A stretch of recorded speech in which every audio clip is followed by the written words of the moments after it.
Я рада вас приветствовать на моей кухне, и сегодня я хочу провести очередной эксперимент. Было много разнообразных вопросов, я их обдумывала и решила вам не рассказывать, а показать. Этот эксперимент будет ответом на несколько вопросов.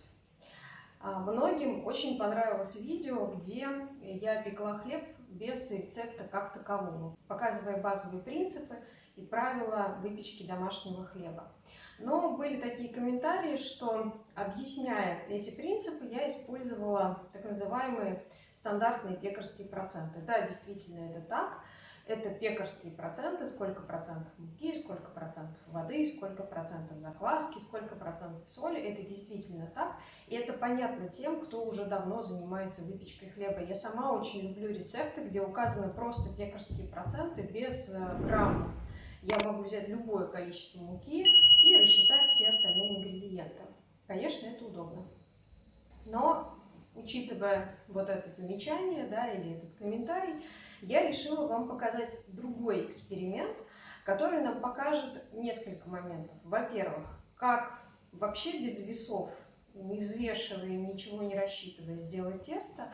И второе, как понять текстуру теста, исходя из разных свойств разной муки. Потому что у каждой муки своя влагоемкость, у каждой муки свои свойства по развитию клейковины. Опять же, мы это видели в эксперименте по проверке свойств муки на развитие клейковины. Вы можете его посмотреть.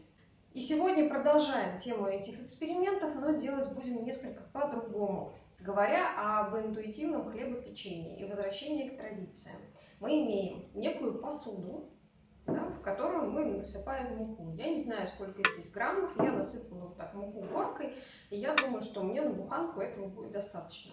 Я чуть раньше насыпала такие же порции, примерно на глаз муки вот в эти контейнеры, и буду пробовать 3 разные вида муки.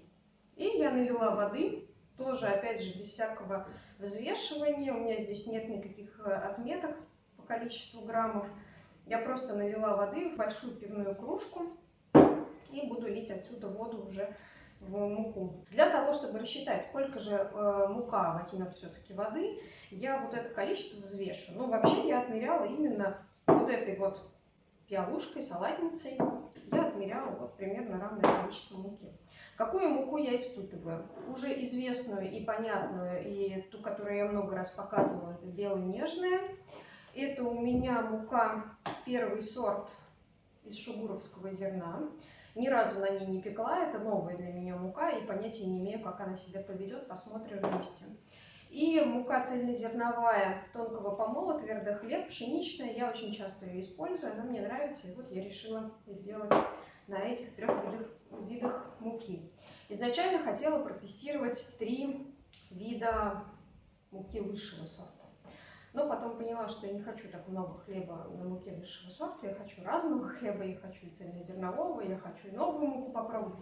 Поэтому будем пробовать 3 разные муки. Сейчас взвешу, поймем, сколько здесь граммов. Ну а дальше я буду показывать другой немножечко способ приготовления теста, чем во всех предыдущих моих видео. Я думаю, вам будет интересно. Ну и с чего начнем? Я взвешу количество муки, чтобы просто знать.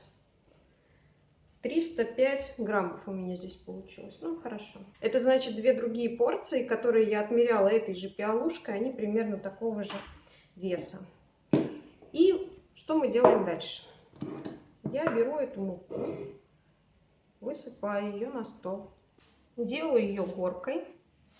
Именно так делает тесто моя мама. Именно так всегда делала тесто моя бабушка. Мама хлеб не печет, но на пирожки, на пельмени, на домашнюю лапшу именно так всегда делается тесто. Здесь у меня опара готовая. И я опять же не взвешивала ее количество. Я не знаю, сколько ее здесь, но я рассчитываю, что примерно на 3 части, на 3 этих порции я и поделю. Ну и вот беру опару на глаз. Опара у меня на пике. Да, забыла сказать. Первая порция у меня на бело-нежной. И дальше я начинаю лить воду. То, что убегает, мы возвращаем обратно. И потихонечку, полегонечку начинаем замешивать это тесто. В чем смысл такого замеса? Здесь я не знаю, сколько уйдет граммов воды. Я ориентируюсь только по состоянию теста. То есть я буду смотреть и решать, нужно мне еще воды или не нужно. Вообще, как часто говорила моя мама, делая тесто, и продолжает говорить, дай бог ей здоровья, мука возьмет столько воды, сколько ей нужно. Но тесто бывает разное. Бывает тесто пельменное, бывает тесто на лапшу, бывает тесто на пироги, на пирожки, ну или на хлеб. И оно, естественно, разной консистенции. А когда мы печем хлеб, то мы добиваемся нежной консистенции нашего теста. И добиваемся мы правильным соотношением муки и воды. Поскольку это чистый эксперимент, лишней муки оставаться не должно. Все собираем. Так, что могу сказать? Оно мягкое, хорошее. Сейчас еще прям капельку воды мне хочется добавить. И я продолжаю замес. Ну вот, мне вполне нравится вот такое вот состояние моего теста. И я его откладываю в сторону и вернусь к нему через полчаса. А пока я проделаю все то же самое с 2 другими порциями муки.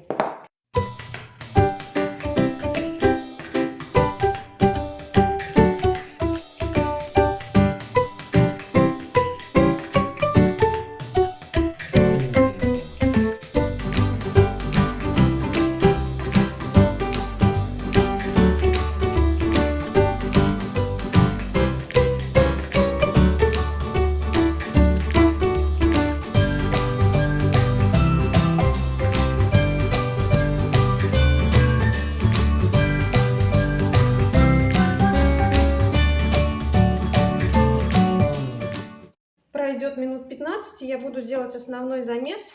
Я думаю, достаточно уже времени на аутоле. Сейчас проведем контрольное взвешивание. Сейчас поверну к вам, чтобы было видно. Здесь у нас мука, вода и опара. Ну, я думаю, опары было граммов, наверное, 80 примерно. 580. Где-то примерно 200 граммов воды здесь ушло. Опять же, я точно не знаю, сколько было опары, потому что клала ее на глаз. Поэтому мы можем сравнивать просто по весу заготовки. 595. Это потяжелее, то есть здесь больше воды.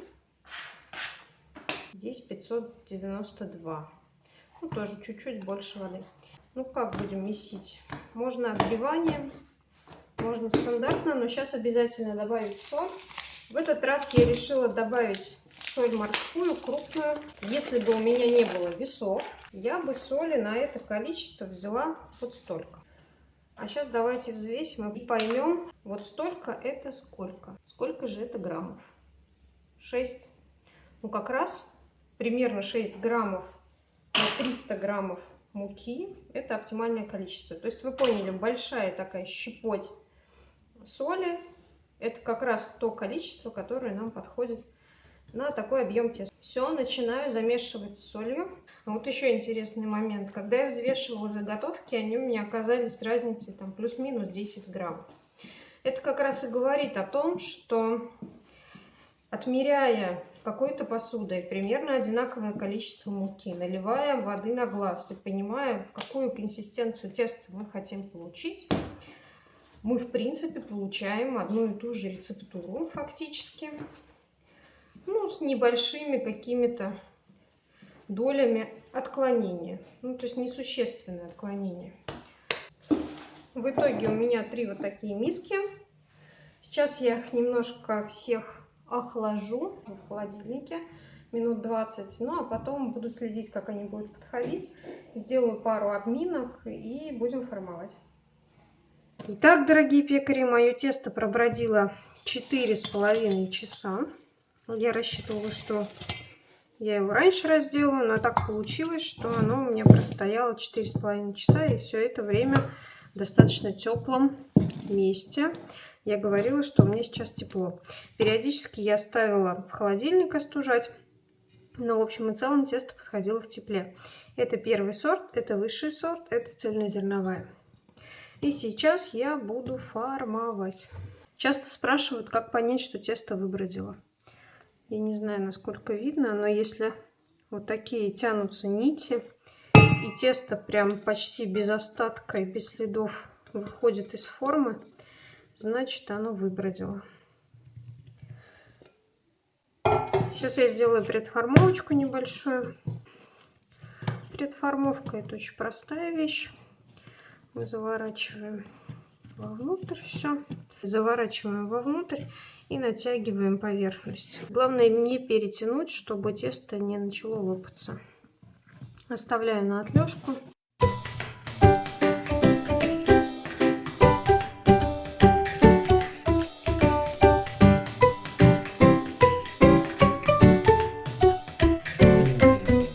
Отлежка у нас прошла. Можно приступать к формовке. Я напоминаю, что при формовке у нас абсолютно сухие руки. Да, кстати, я, наверное, забыла и не сказала, что в процессе брожения я делала 2 обминки и не стала вам их показывать. Абсолютно стандартные были обминки. Через час каждая. Через первый час брожения и после второго часа брожения. Это хлеб из цельнозерновой муки. Сейчас я его заформую.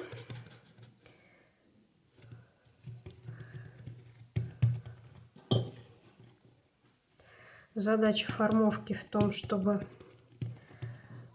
создать натяжение на поверхности, выгнать лишние пузыри, вот такие большие. Они нам сейчас не нужны. Вот их и жалко. Но они нам не нужны. Затягиваем шов. Все, готово. Мои корзины расстоечные уже присыпаны мукой. Готовы. И я укладываю заготовку швом вверх. Сейчас я накрою пленочкой и оставлю на расстойку. Расстойку буду проводить при комнатной температуре, не буду ставить в холод. Примерно 2 часа они у меня простоят при комнатной температуре. Что касается бело-нежной, это хорошая иллюстрация муки, которую может найти любой человек. Я думаю, практически в любом регионе России точно. Ну и не России тоже. В других странах она называется мука общего назначения. Белок у нее 10,3. То есть это самая стандартная, простая и понятная наша мука. Беру корзинку и укладываю швом вверх.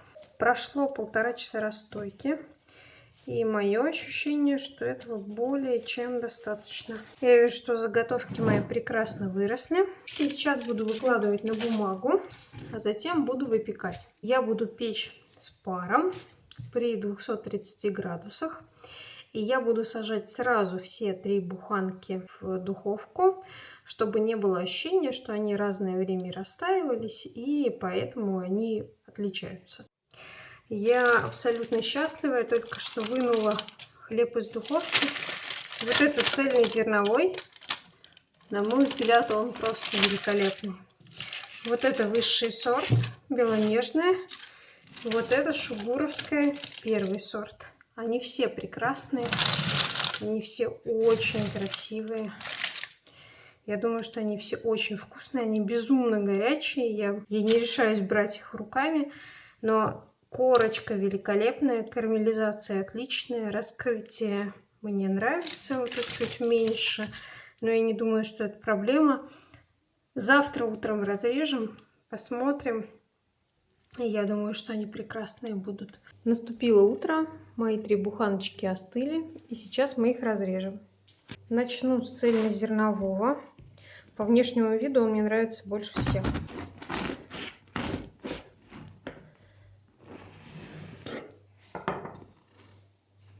Вот такой отличный хлеб. Отлично поднялся, отлично раскрылся. Красивые большие поры, мне он очень нравится. И пахнет он прекрасно, очень ароматный, красивый хлебушек. Второй будет высший сорт, который мы разрежем. хорошая хрустящая корка. Вот такой классный, пористый, равномерный мякиш. Он довольно плотненький, но это не удивительно, потому что тесто было тугое. И по моим расчетам влажность порядка 60%. Это невысокая влажность. И хлеб получается вот такой плотненький и сытненький. Он хороший, шелковистый, равномерный, красивый, видна формовка. Очень мне нравится. Третий хлебушек.